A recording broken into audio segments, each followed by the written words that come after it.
अस्सलाम वालेकुम, मैं हूं शाहजहां नियाज़ी। सुनो राउंडअप में आपको खुशामदीद। नाजरीन, हर गुजरते दिन के साथ तहरीक इंसाफ और हुकूमत के दरमियान सियासी कशीदगी में इजाफा हो रहा है। गुज़श्ता रोज वज़ीर आला खैबर पख्तूनख्वा अली अमीन गंडापुर ने सूबाई असम्बली में IG इस्लामाबाद को हटाने का मुतालबा करते हुए कहा कि सूबे के वज़ीर आला की गाड़ी पर हमला पूरे सूबे पर हमला है। अगर IG इस्लामाबाद को ना हटाया गया तो दारुल हुकूमत पर दोबारा धावा बोलेंगे। वज़ीर आला KPK के मुताबिक गिरती हुई दीवारों को एक धक्के की जरूरत है। हम जहां पहुंचे हैं, अगला कदम शहबाज शरीफ का बेडरूम है। लेकिन इमरान खान ने कहा कि पुरअमन जिदोजहद करनी है।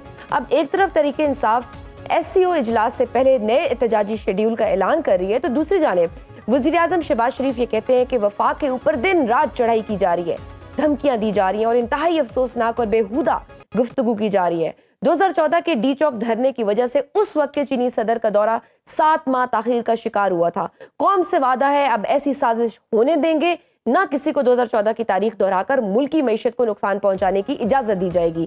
एक तरफ हुकूमत ये तासुर देने की कोशिश कर रही है कि PTI के एहतजाज का मकसद शंघाई ताउन तंजीम के इजलास को मुतासर करना है, तो दूसरी जाने PTI ये समझती है कि वो अदलिया की आज़ादी और आईनी तरमीम के खिलाफ आवाज उठा रही है।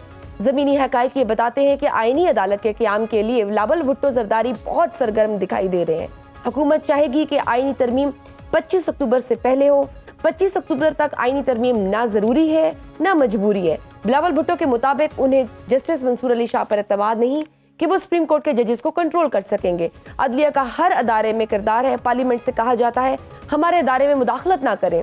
तहरीक इंसाफ का मिशन पाकिस्तान को फेल करना है। उनका मकसद IMF प्रोग्राम सबोताज करना है, जुडिशरी के निज़ाम में तब्दीली को सबोताज करना है। अब चेयरमैन पीपल्स पार्टी का मौक़िफ़ अपनी जगह, मगर आईनी तरमीम के लिए हुकूमत को जमीयत उलमा इस्लाम के वोट की अशद ज़रूरत है।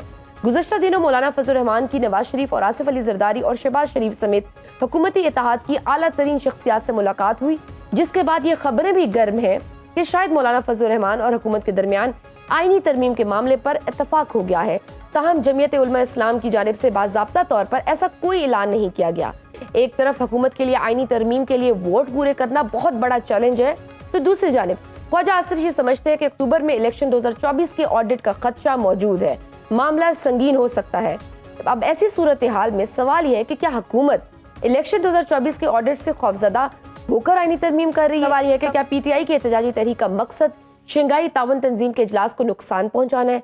सवाल तो ये भी अहम है कि क्या वज़ीर आला KPK के विकेट की दोनों तरफ खेलने की कोशिश कर रहे हैं? इस सब पर बात करने के लिए हमें ज्वाइन की है PTI के सीनियर रहनुमा सेनेटर हुमायूं अहमद। सर, आपके वक्त का बहुत शुक्रिया। सर, क्या ये तासुर दुरुस्त है कि अली अमीन गंडापुर KPK के हाउस इस्लामाबाद से पेशावर पहुंचने की कहानी पर सियासी मुखालफिन तो छोड़े, खुद PTI के अंदर एक बड़ा तबका इस कहानी को सच तस्लीम करने के लिए तैयार नहीं है? वो समझते हैं कि इस कहानी में झोल है। क्या इसलिए दूसरी मरतबा वज़ीर आला खैबर पख्तूनख्वा को असेंबली इजलास में वजाहतें देनी पड़ी? बिस्मिल्लाहिर्रहमानिर्रहीम, या का नाबुदो व या का नस्ताइन। देखिए, मुझे नहीं मालूम कि उनको वजाहतें देनी पड़ रही थी या नहीं। इतना मैं ज़रूर जानता हूँ कि अली अमीन गंडापुर अगर उनको इंस्ट्रक्शंस थी इमरान खान की या कोई ऐसी बात हुई होगी तो वो उसको क्लैरिफाई कर देंगे कि ये बात हुई थी, ये नहीं हुई थी। बहुत सारी चीज़ें ऐसी हैं जो शायद आपको और मुझे या लोगों को जनरली मालूम ना हो कि जिस तरीके से गवर्नमेंट फंसी हुई थी, आई एम श्योर उन्होंने कोई बात भी की होगी, कोई चीज़ें भी कही होंगी, कई कनेक्शन हुए होंगे, वो सारी चीज़ें अपनी जगह पर है। लेकिन इसके ऊपर से पर्दा उठाने वाले मेरे ख्याल में अली अमीन गंडापुर साहब खुद ही होंगे। तो let's wait till he gives कि भाई ये चीज़ है, ये नहीं है। अदरवाइज हम बहुत सारे लोग होते हैं कयास आराई करते रहते हैं, कोई उसके हक में बोलेंगे, कोई उसके खिलाफ बोलेंगे। क्योंकि मुझे डिटेल नहीं पता, लेकिन as far as I understand कि Ali Amin Gandapur is just one of the people कि जिनको इमरान खान ने कहा है कि भाई ये इस पोजीशन के लिए। So as far as Imran Khan ने सेड दैट थिंग, ये हमारे ऊपर बाउंड है कि वी फॉलो हिम।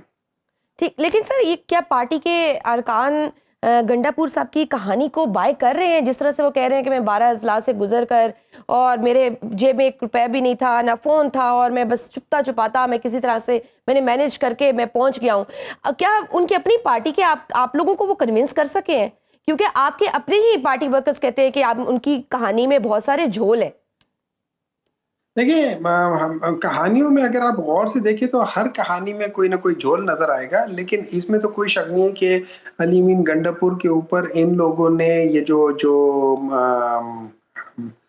गैर आईनी हुकूमत है, इन लोगों ने उसके खिलाफ बहुत सारे मुकदमात ऐसे किए हैं जिसमें वो उनको अरेस्ट करना चाहते थे। तो मे बी कोई ऐसी सिचुएशन हो जिससे अली अमीन गंडापुर साहब वाकिफ हो और हम वाकिफ ना हो, तो जब तक वो इस पे बात खुद नहीं क्लियर कर लेते, मेरे ख्याल में क्या आराइयां करना, इट्स ऑफ यूजलेस थिंग, तो उस पर कमेंट करना कोई खास बनता नहीं है। The important thing is that, the most important thing is कि जो एहतजाज जिस चीज के लिए होना था वो ये था कि इस चीज को रोका जाए या उसको रोकने की कोशिश की जाए। ये जो अमेंडमेंट्स आ रही हैं वो उस हद तक मेरे ख्याल में थोड़ी सी कामयाबी हुई है। एट द सेम टाइम के पीटीआई के वर्कर्स डी चौक तक पहुंच सकेंगे नहीं पहुंच सकेंगे, उसमें 100% कामयाबी हुई है। क्या अली अमीन गंडापुर साहब वहां पहुंच सकेंगे नहीं पहुंच सकेंगे? बिल्कुल पहुंच सके। तो हर चीज के लिहाज से अगर देखा जाए तो हम सारे जो चेकर्स होते हैं उनको तो टिक कर दिया गया, ये हो गए। तो उस लिहाज से देखा जाए तो it was a mission well accomplished. आगे हाँ, उसको बेहतर तरीके से वो चीजें जरा हो सकती थी, उसमें कोई छोटी मोटी चीज हो गई होगी, लेकिन उसको नजरअंदाज कर देना बेहतर होता है। लेकिन सर क्वेश्चन है कि जैसे आप अपने वर्कर्स और सपोर्टर्स को फिर किस तरह से कन्विंस करेंगे कि दोबारा सड़कों पर आए? डी चौक के एहतजाज के दौरान जिस तरह से अली मीन गंडापुर साहब गायब हो गए, फिर दोबारा आप जब कॉल दे रहे हैं एहतजाज की, तो आप किस तरह से अपने वर्कर्स को चार्ज करेंगे, मोबिलाइज करेंगे? क्योंकि सोशल मीडिया पर भी बहुत ज़्यादा तनकीद का सामना करना पड़ा। आपकी अपनी पार्टी में भी बहुत सारे लोगों ने क्या सराहियाँ की, बहुत ऐसे तहलका मचा हुआ था कि केपी जो है सीएम केपी वो कहीं गुम हो गए हैं, लापता हो गए हैं, और एस्टैब्लिशमेंट पे इल्जामात थे। फिर किस तरह से वो आए और उन्होंने कहा नहीं ऐसी कोई बात नहीं है। देखिए, इसमें मैं आपको एक बात बता देता हूँ। लोग अली अमीन गंडापुर की वजह से या डॉक्टर हुमायूं की वजह से या असद कैसर की वजह से या इनमें से जितने भी ये लीडरान हैं, इनमें से किसी की वजह से बाहर नहीं निकलते। लोग निकलते हैं इमरान खान की कॉल के ऊपर। अगर इमरान खान हर दूसरे दिन कॉल देगा, हर दूसरे दिन लोग निकलेंगे। इमरान खान वो लीडर है कि जिसकी ये शिकायत नहीं थी कि सब लोगों ने कहा कि मियां नवाज शरीफ कदम बढ़ाओ, हम तुम्हारे साथ हैं, और मैं जब आगे बढ़ा तो पीछे देखकर मुड़कर देखा तो कोई भी नहीं था। इमरान खान जब मुड़ के देखता है तो मुड़ने से पहले उसके साथ भी हजारों लोग खड़े, उसके पीछे भी हजारों लोग खड़े, उससे आगे भी हजारों लोग खड़े। वो एक इंस्पिरेशन है, वो एक आइडियोलॉजी है, वो एक शख्स से बढ़कर एक सिंबल है।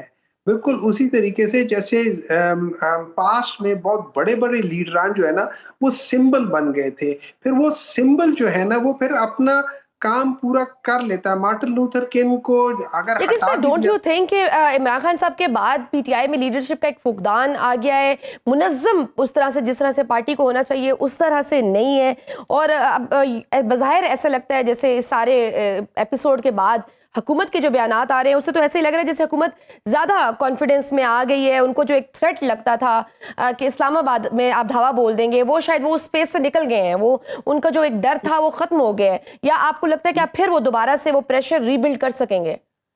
नहीं, मैं आपको एक बात बताऊँ, ऑन द कॉन्ट्ररी उनके ऊपर बहुत ज़्यादा डर बैठ गया है। उन्होंने क्या कुछ नहीं किया, उसके बावजूद जब पाकिस्तान तहरीक-ए-इंसाफ के सारे लोग वहाँ पहुँच गए, फिर हमने वो भी देखा कि जहाँ पे उन लोगों को आर्टिकल 245 को करना पड़ा, और नॉर्मली आर्मी जो होती है वो सिर्फ़ और सिर्फ़ बिल्डिंग्स के ऊपर या जो जो हसास बिल्डिंग्स होती है उनको प्रिवेंट करती है। यहाँ पे तो हमने वो भी मनाज़िर देखे कि जब आर्मी बिल्कुल सामने खड़ी थी, रोड पर खड़ी थी और सामने हुजूम था। फिर उस हुजूम ने आर्मी वालों को कहा कि हमें आपके साथ कोई लड़ाई नहीं है, हम आपकी रिस्पेक्ट करते हैं। और आर्मी के जवानों ने बिल्कुल उसी रिस्पेक्ट के साथ उन सबको रास्ता भी दिया, वो सारे आगे भी बढ़े। तो ये जो चीज़ें थी, इसने इस गवर्नमेंट को और ज़्यादा डरा दिया है, ठीक है? उस लिहाज से। तो ये तो मैं ये समझता हूँ क्या कि ये तो एक बहुत बड़ी बात हुई है। अब अगर क्या दोबारा ऐसा हो सकता है? अच्छा, एक और चीज़ ये याद रखें, जो आप कह रहे हैं ना, पाकिस्तान तहरीक इंसाफ, इमरान खान, अल्लाह ताला इमरान खान को लंबी और सेहतमंद जिंदगी दे, खैर से दे। लेकिन एक बात याद रखें, इमरान खान का जो असल कमाल है ना, वो पाकिस्तान तहरीक इंसाफ बनाने से बड़ा कमाल ये, उन्होंने लोगों को बाशऊर कर दिया। अब लोग जो है ना, जो आम लोग हैं, जो पहले चौराहों में बैठ के नॉर्मली उनके पास कोई ना कोई एक पॉलिटिकल लीडर आके ओपिनियन लीडर बन जाता था, अब वो अवाम खुद एक अपना ओपिनियन रखती है। अब वो लोग मुख्तलिफ किस्म के ये जो हमारे कॉन्स्टिट्यूशन के जो शिके हैं उनके ऊपर डिस्कशंस करती हैं। वो बताती हैं कि ये जो इस दफा ये जो अमेंडमेंट्स लेकर सर, आ रहे आपके हैं, मुखालफिन तो कहते हैं कि गालम गलोच का कल्चर परवान चढ़ा है, आपने बदतमीज कर दिया है आने वाली जनरेशन को और लिहाज खत्म हो गए हैं। इस तरह है, अब इस तरह है, किसी हद तक ठीक भी है, किसी हद तक गलत भी। सर, पीटीआई के सियासी मुतालबात की तारीख देखें तो पता चलता है कि कभी पीटीआई हुकूमत को हटाने का मुतालबा करती है, कभी पीटीआई चीफ जस्टिस को हटाने का मुतालबा करती है, कभी आप चीफ इलेक्शन कमीशन को हटाने का मुतालबा करते हैं, अब अली अमीन गंडापुर आईजी इस्लामाबाद को हटाने का मुतालबा करे। क्या ये मुतालबा जायज है? देखिए, पाकिस्तान तहरीक इंसाफ का एक प्रिंसिपल है, उस प्रिंसिपल की बेसिस पे जो आदमी उस प्रिंसिपल को फॉलो नहीं कर रहा, हमारी नजर में हम उस पोजीशन के खिलाफ है या उस आदमी के खिलाफ है। For example, constitution is the principle. जो कॉन्स्टिट्यूशन को बाईपास करने की कोशिश कर रहा है या उसके ऊपर फॉलो नहीं करने की कोशिश कर रहा है, हम उस शख्स के खिलाफ है, चाहे वो चीफ जस्टिस पाकिस्तान क्यों ना हो, चाहे वो हुकूमत प्राइम मिनिस्टर क्यों ना हो, चाहे वो इलेक्शन कमिश्नर क्यों ना हो, जिसने सिवियर वायलेशंस किए हैं। आर्टिकल 218 के लिहाज से उसका एक काम था, मिजरेबली फेल्ड। उस लिहाज से जो जो चीजें भी हैं, हम उसके खिलाफ आ जाते हैं। ठीक। अच्छा सर, ये लोग बड़ा एहतजाज कर रहे हैं आपकी टाइमिंग्स पर, जो आपने कॉल दी है प्रोटेस्ट की, उस पर नाकदीन बड़ा सवाल उठा रहे हैं। वो कह रहे हैं कि एससीओ इजलास के बाद अगर आप एहतजाज रख लेते तो ज़्यादा बेहतर था इस मुल्क के लिए भी, ऑब्वियसली। देखिए, दुनिया के जितने महज़्ज़ब मुल्क हैं, अनफॉर्चुनेटली शायद पाकिस्तान इस गवर्नमेंट की वजह से उन लोगों में शुमार नहीं होता। उसमें ये हो जाता है कि आप जब कोई इस किस्म की एसईओ की मीटिंग्स या बायलैटरल या मल्टीलैटरल जो जो फोरम्स होते हैं, उसमें जब मीटिंग्स हो रही होती है, तो लोग एहतजाज करने आते हैं उस फोरम के अगेंस्ट, उस मीटिंग के अगेंस्ट, उन ममालिक जो बीच में हिस्सा ले रहे हैं उनके खिलाफ, या अपनी गवर्नमेंट की किसी पॉलिसी के खिलाफ। ये पैरेलल चीजें चल रही होती है, उसको मैनेज करने का तरीका होता है। अब जहां पे निकम्मे, नालायक, निकट्ठू, जिनका मेरिट से कोई दूर दूर तक ताल्लुक नहीं है, वो आप अकेले में एक सेंटेंस पाकिस्तान के बारे में लिख नहीं सकते, जो किसी एक प्रेसिडेंट या प्राइम मिनिस्टर के सामने दो लफ्ज बगैर पर्ची देखे कह नहीं सकते। जब हम उनके हवाले मुल्क कर देंगे तो फिर ऑब्वियसली इसी किस्म के गलत डिसीजंस हो रहे होंगे। वरना अगर मैं होता, मैं आराम से इनको इजाजत दे देता, पीटीआई को कहता आओ इस्लामाबाद में 100 बिस्मिल्लाह। लेकिन सर, फिर वहां पे और भी बहुत सारी वीडियोस आ रही है ना कि आप लोगों ने किस तरह से अफगान बाशिंदे इस एहतजाज में आए और वो कह रहे हैं कि 2-2 हज़ार रुपए देकर उनको बुलाया गया है कि आग लगाने को। वो तो गिला कर रहे हैं कि उनके वीडियो बयान चल रहे हैं। क्या पीटीआई रेंट पर एहतजाज के लिए बंदे इकट्ठे कर रही है? देखिए, इस तरह है कि मैंने भी टीवी में बहुत सारे विजुअल देखे हैं, सोशल मीडिया में देखे हैं, आप लोगों ने भी देखे हैं। एक तो आप लोगों में इतनी हिम्मत नहीं थी कि आपके सारी चीजें लाइव दिखाते कि कहाँ क्या हो रहा है। आप लोगों ने बड़ी सेलेक्टिव, और वो भी बात चीजें मतलब 5% दिखाई है, 95% आपने एक्ट ऑफ ओमिशन किया है। लेकिन सोशल मीडिया वहां पे उन्होंने पूरा जस्टिफाई किया, हर चीज जू का तू दिखा रहे थे उस लिहाज से। उसमें हमने जो हमने विजुअल देखे, बल्कि जब बात सड़कों पर से अगर आप गुजरे, जो लोग बता रहे हैं वो ये बता रहे हैं कि सड़कें खुदी हुई हैं, मोटरवे हुए हैं, उसके वहां पे सारे, तो ये नुकसान इस मुल्क का हुआ है। ये तरीका क्या हुआ है, आपने हर जगह पे कंटेनर्स लगा के रखे हुए हैं, आपने लोगों का जीना हराम किया हुआ है। पीटीआई के जलसों की वजह से उनको इतना नुकसान नहीं हो रहा, या नहीं हो रहा है जितना गवर्नमेंट के गलत पॉलिसी की वजह से हो रहा है। ये सारी चीजें अपनी जगह पर हो रही है। अगर आप उनको करके देखेंगे तो आपको पता चलेगा कि असल में जब एक कोई शख्स डरा हुआ होता है ना, या बल्कि मुझे तो ऐसा लग रहा है कि वो जैसे इन लोगों की वो हालत होगी कि अभी वो एडल्ट डायपर पहन के फिरते रहते, इतना डर लगा हुआ है इनको। सही। एहतजाज से आगे बढ़ते हैं, अब आईनी तरमीम के हवाले से मैं बात करना चाहूँगी। आपको क्या लगता है, क्या हुकूमत ने कहीं ना कहीं मैनेज कर लिया है मौलाना फजल रहमान को ऑन बोर्ड लेने में? कामयाब कहीं हो गए, क्योंकि हुकूमत ने अपने असेंबली के अरकान को कह दिया है स्टैंड बाय रहने के लिए। देखिए, वो तो पिछले उन्होंने 1 महीने से स्टैंड बाय के लिए कहा हुआ है, लेकिन मेरा एक ज़ाती तज्ज़िया है। देखिए, 2 चीज़ें होती हैं। एक, मैं गवर्नमेंट में अगर फ़र्ज़ करें मौलाना Fazlur Rahman as a JUI वो गवर्नमेंट के साथ कोई इल्हाक करते हैं, जैसे छोटी पार्टियाँ वो कहते हैं कि मैं गवर्नमेंट को सपोर्ट करता हूँ गवर्नमेंट बनाने में, और वो अपने 12, 15, 16 एमएनएज़ की बेसिस पे 2 या 3 मिनिस्ट्रियाँ ले जाते हैं। I think anybody can do that thing and should do it, बजाय इसके कि 12 बंदों के साथ ऑपोजिशन में बैठे तो वो क्यों ना गवर्नमेंट का हिस्सा बन जाए, और वो बात भी बनती है।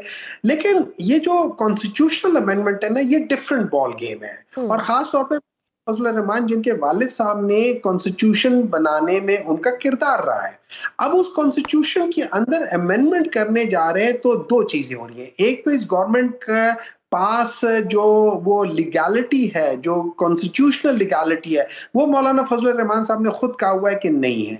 तो उस बेसिस पे और फिर एक डील करके किसी बेसिस पे करके इस कॉन्स्टिट्यूशन के अंदर अमेंडमेंट्स करने के लिए मैं समझता हूँ मौलाना फजल रहमान ने अगर ये किया तो वो अपनी वो साख्त एक जीरक जो क्या कह सकते हो सियासतदान की बजाय वो एक डीलिंग वाली बात पर आ जाएंगे। इससे पहले गवर्नमेंट बनाने में डील करने में कोई बुराई नहीं है, कोलिशंस बनाने में डील करने में कोई बुराई नहीं है, लेकिन कॉन्स्टिट्यूशन को चेंज करने में, और वो भी एक ऐसी गवर्नमेंट के पास लीगैलिटी नहीं है, प्लस नंबर्स नहीं, और नंबर के लिए वो मंडी लगाने के लिए तैयार हैं। वो ऐसे बिल पास करें कि जिसके बाद हॉर्स ट्रेडिंग जायज हो जाए। अच्छा हुमायूं साहब, आईनी तरमीम के हवाले से पीटीआई के कितने अरकान असेंबली हैं ऐसे हैं जिन पर पार्टी को शक है कि वो अपनी वफादारियां बदल सकते हैं? देखिए, मेरे लिहाज से पार्टी को किसी भी एक शख्स के ऊपर कोई शक नहीं है। हम ये समझते हैं कि हमारा कोई भी आदमी एक इधर से उधर नहीं होगा। हाँ, इसमें देखिए, अगर फर्ज करें, मैं मिसाल देता हूँ कि अगर आप हैं, आपकी बहन को या आपकी बेटी को कोई उठाकर ले जाए और कहे कि आपने ये वोट देना है, आप मुझे बात बताओ क्या करोगे? अगर किसी की बहन लेकिन आपके क्या सारे जैसे क्लेम कर रहे हैं कि आपके सारे मेंबर्स सेफ हैं, आर दे सेफ? देखिए, safety is a relative factor. Are they strong? Yes, they are strong. क्या उनको तोड़ा जा सकता है? मेरे ख्याल में उनको तोड़ा इन अ वे कि उनको झुकाया नहीं जा सकता। तोड़ने को शायद वो बाज लोगों के ऊपर बहुत प्रेशर डालो तो वो टूट सकते हैं, लेकिन वो तोड़ना जो होता है ना, अब सवाल ये उठता है कि क्या हम कॉन्स्टिट्यूशन के अंदर चेंजेस लाने के लिए लोगों को अगवा करके कॉन्स्टिट्यूशन के चेंजेस लाएंगे?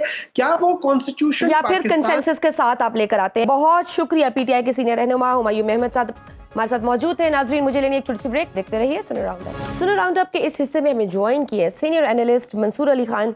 सर, आपके वक्त का बहुत शुक्रिया। मंसूर, इस वक्त वज़ीर आला केपी के फ्रंट फुट पर बज़ाहिर खेल रहे हैं। बाज़ लोग अली अमीन गंडापुर की धमकियों को संजीदा लेते हैं, जबकि चंद लोग वज़ीर आला केपी के गुमशुदा होने को शक की निगाह से देखते हैं। आपके नज़दीक वज़ीर आला केपी के मफाहमत की अलामत है या मज़ामत की? बहुत बहुत शुक्रिया जी। देखिए, मेरे ख्याल में ये दोनों अल्फाज जो हैं वो पाकिस्तानी सियासत में हमारे जो सियासतदान, कामयाब सियासतदान जिसे मैं कह सकता हूँ, वो दोनों इसको अपने अपने तरीके से इस्तेमाल करते हैं। जब उनको मफाहमत की ज़रूरत होती है मफाहमत करते हैं, जब मज़ाहमत की ज़रूरत होती है मज़ाहमत करते हैं। शरीफ ख़ानदान ने भी, अगर आपको याद हो तो, ऐसे ही किया था कि शहबाज शरीफ साहब जो है मफाहमत की बात करते थे, मरीम नवाज मज़ाहमत की बात करती थी, लेकिन उसके बाद वक्त आया कि मरीम नवाज भी मफाहमत करना शुरू हो गई। तो अली अमीन गंडापुर साहब जो है मेरे ख्याल में दोनों कार्ड इस्तेमाल करते हैं, और मेरे ख्याल में जो कुछ भी वो करते हैं इमरान खान साहब की इजाज़त के बगैर नहीं करते। ऐसा नहीं हो सकता कि वो इमरान खान के कहे बगैर जो है वो ये सब कुछ कर रहे हों। सो आप उनको उनकी स्ट्रैटेजी पे की तारीफ करें, तनकीद करें, अच्छी लगे बुरी लगे, उन्होंने जो कुछ भी किया, जिस तरह भी किया, कितना एहतजाज किया, कहाँ जाके एहतजाज को ख़त्म कर दिया, मेरा ख्याल में ये सब कुछ है वो इमरान खान साहब की इजाज़त के बगैर नहीं उन्होंने किया होगा। मुराद सईद का एक बयान आया था, उन्होंने कहा था कि तयशुदा हिकमत अमली और खान साहब की हिदायत पर अमल नहीं किया गया। जी, बिल्कुल, लेकिन मुराद सईद साहब जो है वो प्लान ऑफ एक्शन में तो कहीं भी नहीं है ना। मुराद सईद साहब का इमरान साहब कोई राब्ता नहीं है, मुराद सईद साहब मंज़र आम पे नहीं है, पाकिस्तान तहरीक-ए-इंसाफ ऑपरेट किस तरह करती है, पॉलिटिकल कमेटी किस तरह काम करती है, कोर कमेटी किस तरह चलती है, मुराद सईद साहब डिसीजन मेकिंग में कहीं पे भी नहीं है। सो इसलिए मेरे ख्याल में उनकी राय को मैं कम से कम इतनी अहमियत नहीं दूँगा, या तो वो खुद ऑन ग्राउंड होते तो फिर पता लगता कि वो जो कुछ कह रहे हैं या जो तनकीद कर रहे हैं उसके ग्राउंड्स कितने स्ट्रॉन्ग हैं। लेकिन आपको क्या लगता है क्या मोटिव्स थे एक जो उन्होंने तय किया था कि डी चौक पे पहुंचना है, फिर पहुंचने के बिल्कुल करीब थे और फिर वापस मुड़ गए, केपी हाउस में चले गए। डू यू थिंक उन्होंने क्या एक्वायर किया है सारे प्रोटेस्ट से? कुछ हासिल हुआ है उनको? अच्छा देखिए, मेरे ख्याल में हम लोग एक डिफरेंट एंगल से उस चीज़ को देखते हैं। हमारे ज़हन में ये होता है कि जनाब हमें ये लग रहा होता है कि जैसे गड्ढापुर साहब जो हैं वो कोई इमरान खान साहब को छुड़ाने के लिए आ रहे हैं, या अगर आपको याद हो संजानी में जिस तरह उन्होंने जलसे में खिताब किया था कि मैं 2 हफ्ते के अंदर 2 हफ्ते का टाइम दे रहा हूँ, 2 हफ्ते के अंदर अगर इमरान खान को रिहा ना किया तो फिर मैं खुद जाके अडियाला जेल से उनको रिहा कर दूंगा। That was quite funny actually, क्योंकि हर एक को पता था कि ऐसा हो नहीं सकता। मतलब गंडापुर साहब जो है गंडासा नहीं पकड़ के आते, गंडापुर साहब अल्टीमेटली हैं एक सीएम ही, तो ऐसा होना नहीं है। लेकिन ये पब्लिक कंजम्पशन के लिए, वोटर के कंजम्पशन के लिए, पीटीआई के वर्कर को जो है चार्ज करने के लिए इस किस्म के बयान जो है वो दिए जाते हैं। अब यहाँ पे भी मेन मकसद क्या था, मतलब आपने क्या वसूल किया है अभी तक, ये पूरा जो सफर आपने किया पेशावर से लेके इस्लामाबाद तक का, इसमें क्या अचीव किया? इसमें सिर्फ यही अचीव किया कि आपके वर्करों ने मार खाई, आंसू गैस बर्दाश्त की, गिरफ्तार हो गए और उसके बाद अल्टीमेटली आप उनको डिच करके निकल गए। तो सिर्फ एक चीज इसमें अचीव होती है कि आप पार्टी को मोबिलाइज करने का एक सिलसिला जारी रखते हैं। ऐसा नहीं होता कि आपका वर्कर जो है वो सो जाए, तो वो जरा चार्ज रहता है, आपको जब उसकी जरूरत होती है आप उसको कॉल देते हैं बाहर आ जाए। लेकिन जारी बात है ये ऑप्शंस जो होती है ना, जिस तरह अगर आपको याद होगा वो एक बड़ा मशहूर शो है कौन बनेगा करोड़पति, उसमें आपके पास लाइफलाइंस होती हैं, 2-3 मेरे ख्याल में 3 या 4 लाइफलाइंस होती हैं। तो ये बार-बार जो कॉल होती है ना, ये आप हर दफा वो लाइफलाइन इस्तेमाल कर लेते हैं। उसके बाद एक वक्त आता है कि जब आप कॉल देते हैं तो फिर अगले कहते ये हैं तो कि बिल्कुल बहुत वैसे शुक्रिया, हो गया ना, बड़ी मार खा ली शेर आया और फिर वो शेर ही नहीं आता जब आप इस तरह से करते रहते हो कि एंड टाइम पे आपने अपने वर्कर को बेशक मोबिलाइज करना है, लेकिन यू थिंक जो गंडापुर साहब ने जो कहानी पेश की, वहाँ के उनके अपने भी पार्टी के मेंबर्स कहते हैं कि इस कहानी में काफ़ी झोल है। यू थिंक कि वो क्लैरिफिकेशन जो उन्होंने दी है, पार्टी के वर्कर्स भी इससे कन्विंस्ड हुए हैं? और नेक्स्ट जो वो कॉल दे रहे हैं, अब जो वो धमकियां दे रहे हैं, आईजी इस्लामाबाद को हटाने का भी मुतालबा कर रहे हैं, वो कह रहे हैं वरना हम इस्लामाबाद पर धावा बोलेंगे। यू थिंक ये वजीर आला केपीके की इन धमकियों को ये इतना संजीदा लेगा वर्कर अब? नहीं, मेरा नहीं ख्याल। और दूसरी बात ये जो आप कह रही थी ना कि शेर आया, तो फिर कभी कभार बब्बर शेर भी आ जाता है। मतलब ये बात इनको खुद भी पता होती है कि कभी कभार बार बार इस तरह का नारा मारने से एक वो बब्बर शेर आ जाता है, और वो बब्बर शेर से सारे डरते हैं। हकीकत ये है। दूसरी बात ये जो आईजी इस्लामाबाद को हटाने की बात है, ये इतनी मजे का खेज है कि आप एक चीफ मिनिस्टर हो के आप अपना मुकाबला किसके साथ कर रहे हैं, या आप टारगेट किसको कर रहे हैं? एक आईजी इस्लामाबाद को, और वो भी IG Islamabad, not even IG Punjab, not even IG Sindh, IG Islamabad, जो मेरे ख्याल में रकबे के लिहाज से सबसे छोटे हिस्से का आईजी है। और दूसरी बात यह कि आपका स्ट्रगल तो एस्टैब्लिशमेंट के खिलाफ शुरू हुआ था। इमरान खान साहब के कई on the record interviews recent past के अंदर मौजूद हैं जो उन्होंने वेस्टर्न मीडिया को दिए हैं, उसमें तो वो एस्टैब्लिशमेंट को हर चीज का कसूरवार ठहराते रहे हैं। तो अब करते अब आप जो है वो आईजी इस्लामाबाद के ऊपर जो है वो नुक्ताचीनी कर रहे हैं। दूसरी बात ये, अपनी इस पूरी तनकीद में मोहसिन नकवी साहब किधर थे?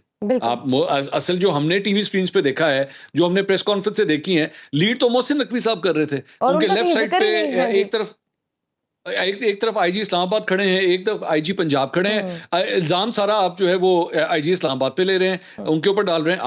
आपने तनकीद करनी है तो मोहसिन नकवी के ऊपर करें। अब मोहसिन नकवी के ऊपर जो है वो क्यों तनकीद नहीं करते? वो मेरे ख्याल में वही दोबारा जिस तरह मैंने आपसे कहा था कि बब्बर शेर वाला कनेक्शन है, तो वो उसकी वजह से शायद वो अवॉइड करते हैं। आप भी कहेंगे कि गंडापुर साहब डबल गेम खेल रहे हैं, दोनों तरफ खेल रहे हैं, इधर भी खेल रहे हैं, उधर भी खेल रहे हैं?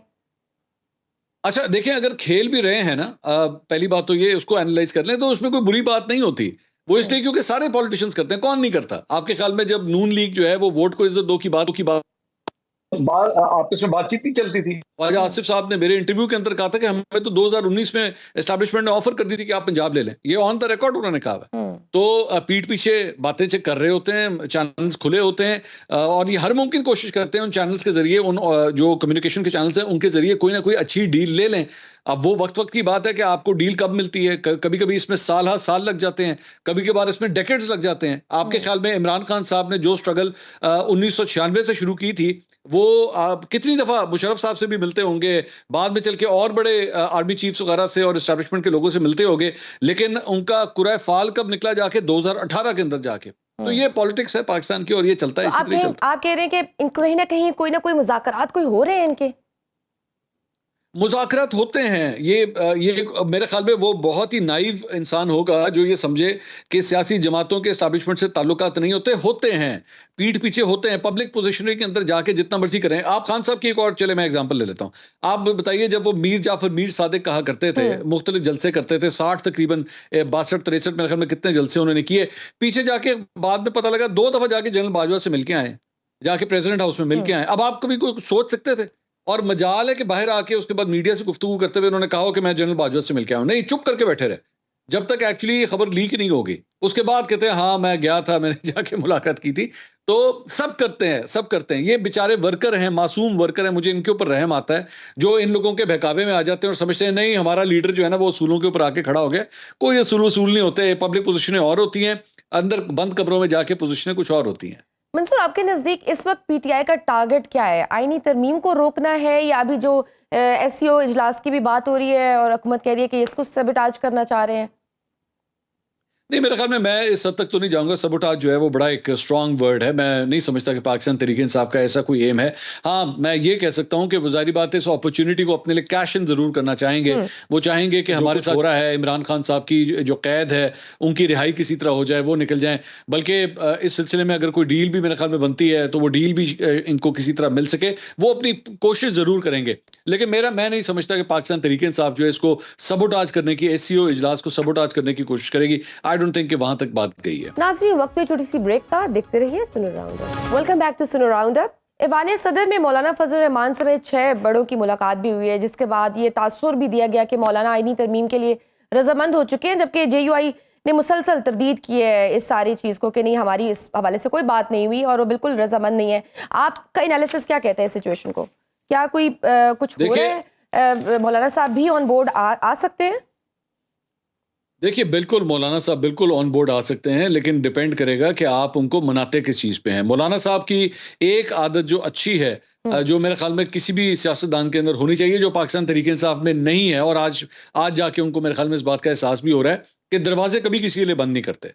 दरवाजे हमेशा खोल के रखते हैं। इवन दरवाजा खोलने के बाद, मेहमान को अंदर आने के बाद आप उसको बिठा के कहें कि जी मैं आपकी बात से एग्री नहीं करता और मेरा आपसे इख्तिलाफ है, लेकिन दरवाजा खोल के रखते हैं।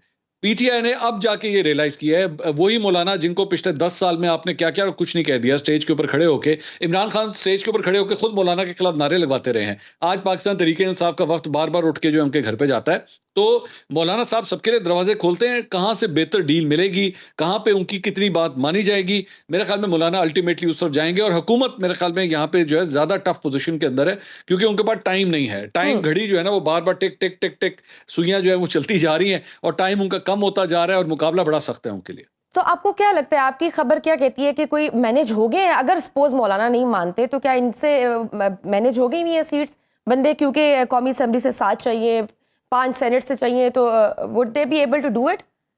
खबर तो ये कि 7 अभी भी कम है। हुकूमत ने मेरे ख्याल में जो इस वक्त एक ऑप्शन रखी हुई है ना, जो मेरी इतलात हैं वो ये है कि आईनी तरमीम को एक इकट्ठा पैकेज लाने के बजाय इसे 2 मुख्तलिफ हिस्सों के अंदर जो है वो शायद ये डिवाइड कर दें। उसमें जो सॉफ्टर पोर्शन है, जिसके ऊपर ज़्यादातर जो है वो एतमाद है तमाम स्टेक होल्डर्स को, जिसमें मौलाना साहब भी शामिल हैं, शायद उसको वो पहले ले आए। और जो ज़्यादा हार्ड एरिया है, जहाँ पे एक्चुअली आपस में जो है वो इख्तलाफात ज़्यादा हैं, उसको शायद ये पेंडिंग कर दें। तो मेरा ख्याल में 25 से पहले कोई ना कोई तरमीम तो जरूर आएगी, क्योंकि हुकूमत ने जिस तरह से अरकान असेंबली को स्टैंड बाय रहने का कह दिया हुआ है, तो यही जाहिर हो रहा है कि शायद ये 25 अक्टूबर से पहले ही कुछ ना कुछ करेंगे। जी बिल्कुल, आप सही कह रही हैं और मैं भी यही समझता हूं कि उससे पहले डेफिनेटली कुछ ना कुछ करेंगे, लेकिन उसके अंदर क्या वो कंप्लीट वही एक मुसवदा जो मीडिया के ऊपर पहले आया था, क्या वो उसी सूरत में या उन्हीं शिकों के हवाले से आता है या उसको टोन डाउन कर दिया जाता है? ये सबसे बड़ा सवाल है। तो मेरे ख्याल में इस वक्त जो गुफ्तगू शुनीद चल रही है, और बिल्कुल चल रही है, हुकूमत और मौलाना फजल रहमान के दरमियान, बेसिकली उसी को जो है वो थोड़ा सा टोन डाउन शायद कर दिया जाए और फिर शायद वो तरमीम आ जाए। तो मेरा ख्याल में हुकूमत जो है फिर भी ये अटेम्प्ट जरूर करेगी कि जो कुछ भी करें मौलाना को ऑन बोर्ड रख के करें, क्योंकि मौलाना के साथ एक पुराना रिश्ता भी है और मौलाना के साथ अगर ये सफर आगे किया जाए तो दोनों साइड जो है वो ज्यादा बेहतर पोजीशन में होंगी। क्योंकि बैरिस्टर गौहर का कहना है कि ना सिर्फ ये कि हमारे बंदे सिक्योर हैं, बल्कि इनके अपने मुस्लिम लीग नून की तरफ से भी कोई ऐसे हैं केपी में से और पंजाब में से जो कि कन्विंस नहीं है और वो कह रहे हैं कि हम अपनी ज़मीर की आवाज़ सुनेंगे और हम इसके खिलाफ देंगे वोट। नहीं, मेरे ख्याल में ये जरा खाम ख्याली है। अच्छा, मुझे नहीं लगता कि ऐसा कुछ है, बल्कि ये अपने बंदे ही संभाल के रख लें तो मेरे ख्याल में बहुत बड़ी बात होगी, क्योंकि जिस किस्म के टैक्टिक्स इस्तेमाल किए जा रहे हैं, लोग जो है वो इनके ट्रेस नहीं होते, मिलते नहीं हैं, तो मेरा ख्याल में पाकिस्तान तरीके से ज्यादा वल्नरेबल पोजीशन के अंदर है। हुकूमत के मेरे ख्याल में जब आपकी जमात हुकूमत में हो, पंजाब के अंदर भी और विफाक के अंदर भी, तो बहुत कम होता है कि जमीर की आवाज सुनते हुए कोई पार्टी को छोड़ दे। यही तो वो मौका होता है ना, बोली लगाना और लोटाबाजी को आप करें, इसको आप जितने नंबर लगाएं, जो बोली लगाएं। जी बिल्कुल, मैं इसीलिए कह रहा हूँ ना कि यही तो वो मौका होता है जब एमएनएज एमपीएस ने लाखों करोड़ों रुपया, जो लाखों कहां से हो गए बल्कि करोड़ों हो गए, करोड़ों इलेक्शन में आपने लगाए होते हैं, उसके बाद जाके आपने उसके फायदे भी उठाने होते हैं, अपने हल्के के काम करवाने होते हैं। तो पहला साल अभी हुकूमत का चल रहा है, आज 222 दिन हुए हैं अभी कौमी असेंबली को अपना हलफ उठाए हुए, तो 222 दिन के अंदर कौन अपनी जमात को छोड़ेगा, हुकूमती जमात को छोड़ेगा? मेरे ख्याल में मैं बैरिस्टर गौहर की इस बात से मैं कम से कम एग्री नहीं करता। सही। ख्वाजा आसिफ कहते हैं कि खदशा मौजूद है कि अदलिया में तब्दीली आने के बाद इलेक्शन का ऑडिट हो सकता है, तो अगर इलेक्शन का ऑडिट हुआ तो फिर मुस्लिम लीग नून को तो बड़ा नुकसान हो सकता है, तो इसीलिए शायद आईनी तरमीम को ये इंश्योर करेंगे 25 अक्टूबर से पहले। जबकि दूसरी तरफ बिलावल भुट्टो कहते हैं कि ना हमें कोई मजबूरी है और ना हमारे लिए ज़रूरी है। Are you going to buy this? मेरे ख्याल में दोनों अपनी अपनी पोजीशंस बिल्कुल ठीक कह रहे हैं। बिलावल भुट्टो के लिए शायद इतनी बड़ी प्रॉब्लम नहीं है, ज्यादा बड़ी प्रॉब्लम मेरे ख्याल में मुस्लिम लीग नून के लिए है। और पंजाब के अंदर खास तौर पे जो मुख्तलिफ सीटों के ऊपर जो हमने झुर्लू देखा 8 फरवरी को, मेरे ख्याल में मुस्लिम लीग नून को भी इस बात का पता है कि हम लोग ज्यादा वल्नरेबल पोजीशन के अंदर हैं। दूसरी बात ये कि अगर ऑडिट की आपने बात करनी है तो ऑडिट भी दो तरह के होते हैं। एक ऑडिट होता है जो एक्चुअल ऑडिट होता है, जो एक सही तरीके से ऑडिट होता है, और एक ऑडिट होता है जो मैनेज्ड ऑडिट होता है। और इसकी छोटी सी एग्जांपल जो है वो हमने अभी ट्रिब्यूनल्स जिस तरह फॉर्म हुए हैं, इलेक्शन ट्रिब्यूनल के दरमियान, इलेक्शन कमीशन के दरमियान और कोर्ट्स के दरमियान जो हमने एक रस्साकशी देखी, उसी से पता लग जाता था कि ऑडिट एक्चुअली आप सही कराना चाहते हैं या आप सिर्फ एक सतही तौर पे एक ऑडिट करवाना चाहते हैं, जिसके बाद आप एक्चुअली अगर कोई धांधली हुई भी है, अगर कोई 2 नंबरी हुई भी है, तो उसके ऊपर भी आप मोहर लगाते हैं और कहते हैं जनाब हमने चेक कर लिया, सब कुछ ठीक है। ऑडिट की वाकई मुस्लिम लीग नून के अंदर इस बात का डर है, लेकिन वो डर जो है वो तब सही साबित होगा अगर सही ऑडिट हुआ, तो अगर सही तरीके से फॉर्म 45 को जो है चेक किया गया, फॉर्म 47 के साथ उससे टैली किया गया, तो फिर वो सही ऑडिट कहलाया जाएगा। लेकिन अगर आपने इस किस्म के ऑडिट कर दिए कि जिसका कोई सर पैर नहीं है और सिर्फ आपने मोहर लगानी है उसके ऊपर कि हाँ जी जो रिजल्ट है बस ठीक है, तो मैं कम से कम मैं तो उसे ऑडिट मानूंगा ही नहीं। ठीक मंसूर, ये सुप्रीम कोर्ट में जजेस के दरमियान जो इख्तलाफात हैं और जिस तरह से हम डिवीजन देख रहे हैं, हम कह सकते हैं कि अब सुप्रीम कोर्ट को बतौर अदारा मुत्तहिद होना थोड़ा मुमकिन नहीं लग रहा। ये डिवीजन और जो अब फैसले होंगे इनकी क्या साख रह जाएगी? देखिए मेरे ख्याल में इस वक्त जो कम से कम कोर्ट रिपोर्टर्स की जानिब से रिपोर्टिंग होती है उसके मुताबिक तो जो नंबर गेम है वो कहा जाता है कि काजी फाइज़ साहब के मुखालफत में है, और मेरे ख्याल में ये कोई अच्छा प्रेसिडेंट भी सेट नहीं होगा अगर एक मौजूदा चीफ जस्टिस जो है सिर्फ इस बुनियाद के ऊपर हुकूमत जो है वो पूरी की पूरी मशीनरी सुबह से लेकर शाम तक सिर्फ एक ही काम कर रही है कि हम किसी तरह काजी फाइज़ साहब को जो है अपने पास रिटेन कर लें, क्योंकि इनके फैसले से हमें बड़े फायदे होते हैं। ये इंप्रेशन किसी भी जज के लिए अच्छा नहीं है, इससे नुकसान ही होता है। इवन दो मैं ना काजी फाइज़ साहब की कॉम्पिटेंसी के ऊपर सवाल उठाऊंगा और ना मंसूर अली शाह साहब की कॉम्पिटेंसी के ऊपर सवाल उठाऊंगा, लेकिन जो सिनेरियो डेवलप हो रहा है ये कोई अच्छा प्रेसिडेंट नहीं है, ये आने वाले वक्तों के लिए भी अच्छा प्रेसिडेंट नहीं है। मंसूर अली शाह साहब is a very competent lawyer और जज, और अगर वो चीफ जस्टिस के ओहदे के ऊपर आके बैठते हैं तो मैं नहीं समझता कि उनके फैसले के अंदर जो है वो कोई बायसनेस होगी या किसी के खिलाफ कोई नफरत होगी। मेरे ख्याल में कानून के मुताबिक, आइन के मुताबिक अगर वो भी कोई फैसला करेंगे तो वो दुरुस्त फैसला ही होगा। बिलावल भुट्टो ने तो मंसूर अली शाह पर उन्होंने ये कहा कि मुझे एतमाद नहीं है कि वो सुप्रीम कोर्ट के जजेस को कंट्रोल कर सकेंगे। मेरे ख्याल में बिलावल साहब को बताने की जरूरत है कि चीफ जस्टिस का ये काम भी नहीं होता कि वो जजेस को कंट्रोल करें। जजेस को कंट्रोल करने का काम किसी के जिम्मे नहीं है। ये लफ्ज ही एक्चुअली गलत है, इसकी कंस्ट्रक्शन ही मेरे ख्याल में गलत है कि किसी जज को जो है वो कंट्रोल किया जाए। पहले ही ऑलरेडी 6 जजेस इस्लामाबाद हाई कोर्ट के जो हैं वो इस पे कंप्लेंट कर रहे हैं कि जी हमें कंट्रोल करने की गई है। तो मेरे ख्याल में बिलावल साहब का शायद कॉन्टेक्स्ट कुछ और होगा बात करने का, लेकिन अगर तो इस कॉन्टेक्स्ट में उन्होंने की है तो मैं उनकी बात से एग्री नहीं करता। अच्छा मंसूर, आपको वैसे ये पूरी सिचुएशन आपको क्या लगता है 25 अक्टूबर में आप क्या होता हुआ देख रहे हैं? कोई बड़ी चेंजेस होती हुई देख रहे हैं और आपको लगता है ये मौजूदा निज़ाम चलेगा, ये चलता दिखाई दे रहा है? देखिए, मुझे हुकूमत के चलने के हवाले से तो फिलहाल कोई डाउट्स नजर नहीं आ रहे। मुझे फिलहाल एज सच कोई जिसे कहते हैं ना कोई रोड ब्लॉक या कोई बहुत बड़ी खंदक जिसमें हुकूमत की गाड़ी गिर जाए, फिलहाल तो मुझे उसमें कोई नजर नहीं। इवन दो अगर ये आईनी तरमीम पास नहीं भी होती, 25 तारीख को काजी फाइज़ साहब चले भी जाते हैं, फिलहाल नजर नहीं आ रहा। लेकिन a few months down the lane, मतलब पाकिस्तान एक ऐसा मुल्क है जिसमें मेरे ख्याल में आप 3 महीने से ज्यादा का आगे कुछ प्रेडिक्ट नहीं कर सकते। ये भी बहुत बड़ी बात है, मैं 3 महीने कह रहा हूँ, शायद 1 महीने से आगे भी आप नहीं जा सकते। लेकिन फिलहाल कम से कम मेरी निगाह जहां तक जा रही है, मुझे कोई बड़ा क्लैश फिलहाल नजर नहीं आ रहा। लेकिन then again this is Pakistan, anything can happen. कुछ भी हो लेकिन सकता अगर 25 को अगर मंसूर अली शाह साहब चीफ जस्टिस बन भी गए, फिलहाल कोई प्रॉब्लम मुझे नजर नहीं आ रही हुकूमत के लिए। बहुत शुक्रिया, सीनियर एनालिस्ट मंसूर अली खान साहब हमारे साथ मौजूद थे। नाज़रीन, आज के प्रोग्राम में बस इतना ही। मुझे दीजिए इजाजत। अल्लाह हाफिज।